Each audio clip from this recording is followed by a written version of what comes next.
오늘 우리가 읽은 욥기서 20장 내용은 소발의 두 번째 변론에 대한 내용입니다. 소발이 첫 번째 했던 이 변론의 내용은 어떤 내용이었는가?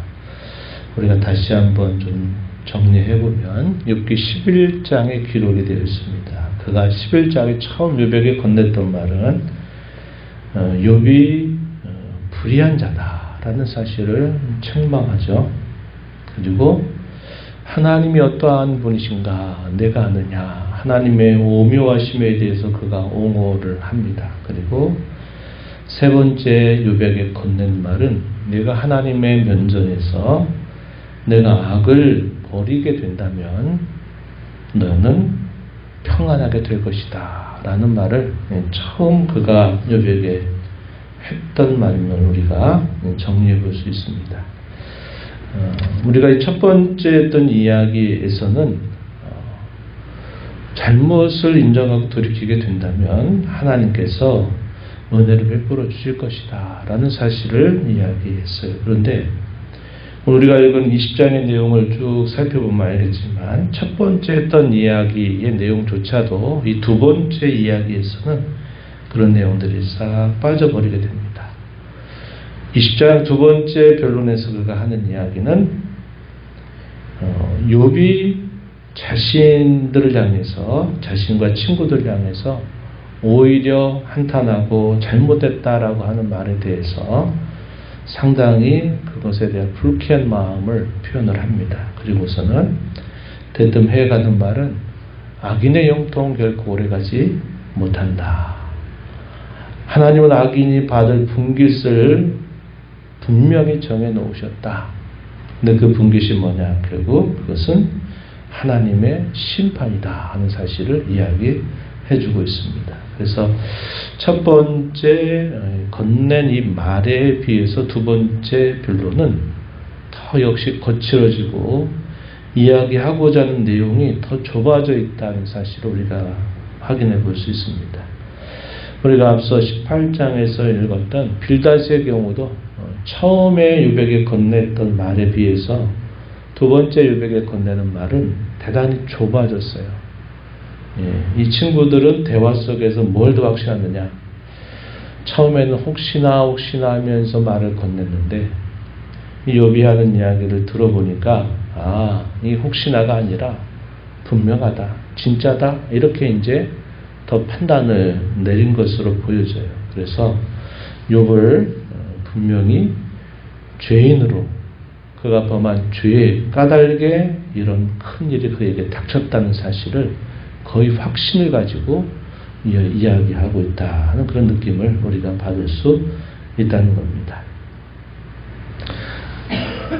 사람들이 어떤 대화를 하면 내가 생각지 못했던 어떤 바를 뭔가 여지를 열어두고 나는 이런 식으로 생각을 했었는데 이야기를 들어보니까 이게 아닐 수도 있겠구나 이런 생각을 좀 한다면 서로 대화가 이제 물꼬가 트이고 서로 이야기가 진행이 돼서 어떤 합의 내지는 공감을 이룰 수 있는 겁니다. 그런데 이들의 대화는 오히려 더 대립되게 되는 모습을 우리가 보게 되고 더 만나기 힘든 이야기로 계속 치닫고 있다는 사실들을 우리가 볼 수 있다 하는 것입니다. 그래서 이런 면들이 참 안타깝다 하는 생각을 우리가 할 수 있습니다. 한번 내용들을 들어가서 한번 짚어보겠습니다. 2절 말씀에 소발이 이제 욥에게 말을 건넵니다. 그러므로 내 초조한 마음이 나로 하여금 대답하게 한다. 이는 내 중심이 조급하기 때문이다. 이렇게 말했습니다. 욥이 하는 말이 너희는 나를 좀 불쌍히 여겨다오. 내가 이렇게 하나님 앞에 호소하고 내가 이렇게 말하는 것을 좀 불쌍히 여겨다오. 이렇게 계속 호소를 하는데 이 친구가 볼 때는 오히려 자신들이 잘못했다고 막 계속 욥이 하는 걸 들어보니까 빨리 뭔가 얘기를 하지 않으면 안 될 것 같은 그런 심리를 느끼게 된 것입니다. 그래서 초조한 마음이 내가 너로 너에게 대답을 하게 한다. 이렇게 말을 건넵니다. 3절에 내가 나를 부끄럽게 하는 책망을 들었으므로 나의 슬기로운 마음이 나로 하여금 대답하게 하는구나. 나는 그런 사람이 아닌데, 나는 지혜로운 사람인데 하는 말이죠. 사람인데 네가 이렇게 나를 이렇게 업신여기듯 말할 수 있느냐. 그래서 내가 너에게 대답할 수밖에 없다. 이렇게 처음에 말을 꺼낸 것입니다. 그리고서 4절부터 쭉 하는 말이 이제 그겁니다. 악인의 형통은 잠깐일 것이고 결국 자기가 범한 모든 것들은 아무리 숨기고 감추려고 한다 하더라도 하나님은 그 모든 것들을 다 속에서부터 하나씩 드러내시는 분이다 하는 사실을 이야기하고 있어요. 5절에 보면 악인이 이긴다는 자랑도 잠시, 경건하지 못한 자의 즐거움도 잠깐이다. 악인의 형통, 그것은 오래갈 수 없는 일이다. 이렇게 말을 건넵니다. 앞서서 욥은 너희가 말에 따르면 의인은 항상 잘되고 악인은 항상 잘못된다 하는구나. 세상에도 그렇지 않은 일들이 많이 일어난다 하는 말을 욥이 친구들에게 건네면서 그 친구들의 말이 너무도 기계적이고 결과적인 이야기만을 했다는 것을 욥이 지적한 바가 있습니다. 그랬더니 이 친구의 대답은 그래, 악인이 비록 그렇게 잘되는 것처럼 보인다 하더라도 그건 잠시잠깐일 뿐이라고 대답을 하고 있는 것입니다. 7절에 가서 보면 이렇게 말했어요. 자기의 똥처럼 영원히 망할 것이다. 그를 본 사람들이 훗날에 그가 도대체 어디 있느냐라고 말할 것이다. 이렇게 말합니다. 8절에 보면 꿈같이 지나갈 것이고 밤에 보이는 환상처럼 사라지게 될 것이다. 이렇게 말을 했습니다. 11절에서는 그의 기골이 청량같이 강장하더라도 그 기세가 그와 함께 흙에 눕고 말 것이다. 이렇게 건네면서 악인의 형통이라고 하는 것은 잠시 잠깐일 뿐이다. 이렇게 말을 하는 것입니다. 그러면서 악인에 대한 이야기를 쭉 하는데 지금 그 이야기를 듣는 사람이 누구예요? 욥이죠. 욥을 향해서 그의 죄악됨을 확신하던 말을 건네고 있다는 겁니다. 12절 보면 그는 비록 악을 달게 여겨 혀 밑에 감추며 아껴서 버리지 아니하고 입천장에 물고 있다더라도 14절 이하에 보면 그것이 결국은 숨겨지는 것이 아니라 그렇게 음식이 창자 속으로 들어가게 되면은 그것이 분명히 그에게 해를 끼치게 될 것이다. 이렇게 쭉 설명을 해줍니다. 악을 달게 여겨서 혀 밑에 감추었다. 욥이 겉으로 볼 때는 그가 의롭고 진실한 사람처럼 보이고 그가 한때에는 많은 복을 누리는 그런 삶을 살았다 하더라도 마치 악을 혀 밑에 감춘 것처럼 그의 은밀한 죄악을 마치 감추고 있는 듯 이렇게 표현하는 겁니다. 악을 낚여서 버리지 아니하고 입천장에 물고 있다. 이것도 역시 잘 보이지 않는 것이지만 그것은 이미 그렇게 감춘다 하더라도 결국은 그것은 해를 끼치게 되고 만다 하는 사실을 말하고 있는 겁니다. 그래서 이 소발이 하는 말은 욥 내가 한번 잘 생각해 봐라. 네가 이제까지는 잘 되고 형통하고 한 것처럼 보인다 하더라도 네가 이제까지 이 죄나 악을 은밀하게 감추어 왔던 거 아니냐. 그래서 그 결과가 이렇게 나타난 것이다 하는 식으로 지금 욥을 정죄하고 있는 모습을 우리가 볼 수 있겠습니다. 악인이 받을 분깃에 대해서 12절 이하로부터 마지막 절까지 아주 상세하게 소개합니다. 그들이 받을 분깃은 심판, 멸망, 불행 이런 것들이 이제 따라온다는 것을 이야기해주고 있어요. 14절에 음식이 창자 속에서 변하며 뱃속에서 독사의 쓸개가 된다. 결국 너 자신에게 결국 큰 해가 닥치게 될 것이고, 이 말이죠. 또 소유물이나 그가 외적으로 가지고 있는 것들도 결국은 다 사라지게 되고 말 것이다. 15절에 보면 재물을 삭혔을지라도 토하게 될 것이다. 또 18절 가서 보면 수고하여 얻은 것을 삼키지 못하고 돌려주게 될 것이고, 매매하여 얻은 재물로 즐거움을 삼지 못할 것이다. 이렇게 말합니다. 이런 표현들을 보면 욥이 그렇게 많은 재물을 갖게 된 것에는 분명히 불이하게 취득한 재물이 있는 것 아니겠냐, 이렇게 말하는 거죠. 오늘날로 말하면 투기입니다. 투기. 매매하여 얻은 재물. 투기와 탐욕을 가지고 그렇게 얻은 것들, 그런 것들은 결코 즐거움이 되지 못한다. 이렇게 말했습니다. 내적으로, 심리적으로도 또 이런 일이 닥치리라고 이야기해요. 마음의 평안을 알지 못하게 될 것이고, 기뻐하는 것을 하나도 보존하지 못하게 될 것이다. 20절에 그렇게 말합니다. 21절에서는 행복이 오래갈 수 없다. 그리고 22절 이하에 보면 풍족할 때라도 괴로움이 닥치게 될 것이다. 그래서 평안을 빼앗기게 되고 그 기쁨은 사라지고 행복은 오래가지 못할 것이고 괴로움이 닥치게 될 것이다. 내면적인 고통, 그것을 말해주고 있는 표현들이 되겠습니다. 철병기를 피하게 된다 하더라도 화살이 쏘아서 꿰뚫는 그런 일이 너에게 닥치게 된다. 이렇게 이제 표현을 하고,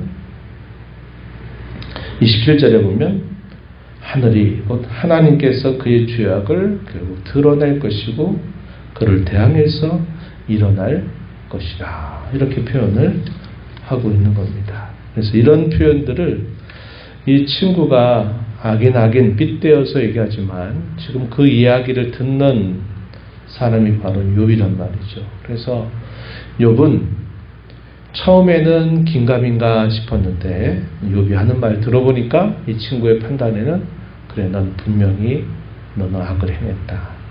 넌 분명히 잘못됐다. 그러니까 이런 일이 닥친 것이다. 이렇게 단정적으로 태도가 더 변하게 되는 이 모습을 우리가 보게 됩니다. 이 소발이 상당히 격분해 있는 거죠. 조급해졌습니다. 기다리지 못하면서 욥을 향해서 좀 더 단정적으로 너는 악을 범했다. 너는 죄를 범한 사람이다. 이렇게 욥을 취급하는 모습을 우리가 보게 됩니다. 역시 근본적인 원인으로 우리가 거슬러 올라가게 되면 결국 그가 하나님을 아는 지식이 넓지 못하고 깊지 못했다 하는 것을 우리가 보게 되고, 그 아는 지식을 잘못 적용하고 있는 예가 분명히 된다 하는 것을 우리가 봅니다. 그러다 보니까 섣부르게 판단하고 그 판단을 따라서 정죄하는 그런 잘못을 범하고 있다는 것을 우리가 볼 수 있어요. 우리가 늘 이런 것들을 조심해야 된다 하는 것을 우리는 다시 한번 마음에 새겨서 항상 어떤 일들에 관해서는 우리가 모든 것을 알고 있는 사람처럼 우리 자신을 그렇게 세우면 안 되고, 항상 우리는 하나님 앞에 부족한 사람이다.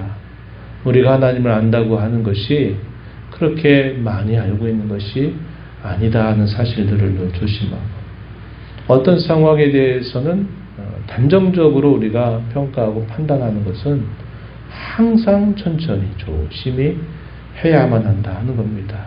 상대방의 이야기를 충분히 들어보지도 못하고 일방적으로 한 사람의 이야기만 듣고 그런 줄로 판단하는 것은 대단히 우리가 잘못하고 실수하기 쉬운 그런 모습이 될 수 있음을 늘 조심해야 되겠다는 것이고, 이 욥의 경우가 아니라면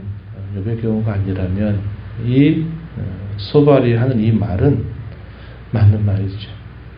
되게 우리가 하나님을 섬기는 사람들이 악인이 형통하고 의인이 고난받는 것 때문에 아파하고 괴로워하고 신음하다가 그가 결국 하나님의 면전에 나아가서 깊이 하나님을 만나게 될 때 악인의 형통이라고 하는 게 정말 잠시 잠깐은 지나지 않는다 하는 것을 깨닫고 고백하는 내용들을 우리가 성경에서 많이 찾아보게 됩니다.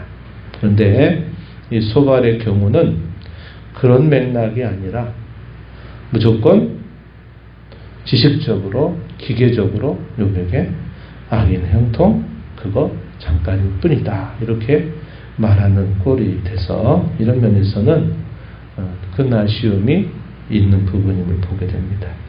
그러나 이런 상황을 우리가 떠나게 된다면 악인은 반드시 그의 형통이라고 하는 것이 결코 오래가지 못한다 하는 것을 우리가 분명히 마음에 새기면서 우리는 영원을 사모하는 마음을 가진 자들로서 이 영혼을 바라보며 믿음의 길을 걸어가는 성도의 걸음을 우리가 끝까지 따라가야 되겠다. 이러한 다짐을 우리가 해야 하겠습니다. 이런 교훈들을 새기면서 또 이 하루 남은 삶을 살아가는 저와 여러분이 되기를 바랍니다. 하나님 아버지 감사합니다. 이 새벽 시간에도 저희들을 깨워주셔서 오늘도 아버지 앞에 저희의 걸음을 인도해 주시고 찬양과 또 경배를 드리며 오늘도 주시는 주의 말씀을 또 듣게 하여 주셔서 감사합니다. 하나님 아버지 욥과 친구들의 대화의 내용들을 살펴보면서 의심 혹은 여지를 남겨두었던 그들의 생각이 오히려 대화 속에서 더 좁아지고 더 분명하다라고 단정하는 그런 모습으로 이야기가 전개됨을 살펴보았습니다. 서로 만나지 못하고 서로 공감하지 못하고 하나님에 대한 또 짧은 지식 또 잘못된 적용을 통해서 섣부르게 판단하고 단정하는 이런 친구들의 모습을 살펴보면서 우리가 이 땅에 살아가는 동안 늘 말을 하고 살아가는 존재인데 늘 말하는 일에 있어서 판단하는 일에 있어서 늘 신중하고 조심하는 태도를 늘 가지고 살게 하시옵고 이 땅에 사는 동안 영원히 떼어 살아가게 하신 하나님의 은혜에 감사하면서 잠시 잠깐의 형통을 부러워하거나 또 그것을 기뻐하는 삶보다도 믿음을 붙들고 영원을 바라보며 살아가는 저희들의 삶이 되게 하여 주옵소서. 은혜의 보좌 앞에 나와서 아버지 은혜를 구하는 모든 심령들의 간구를 기비로 주시고 응답해 주시기를 바라며 예수님 이름으로 기도하옵나이다. 아멘.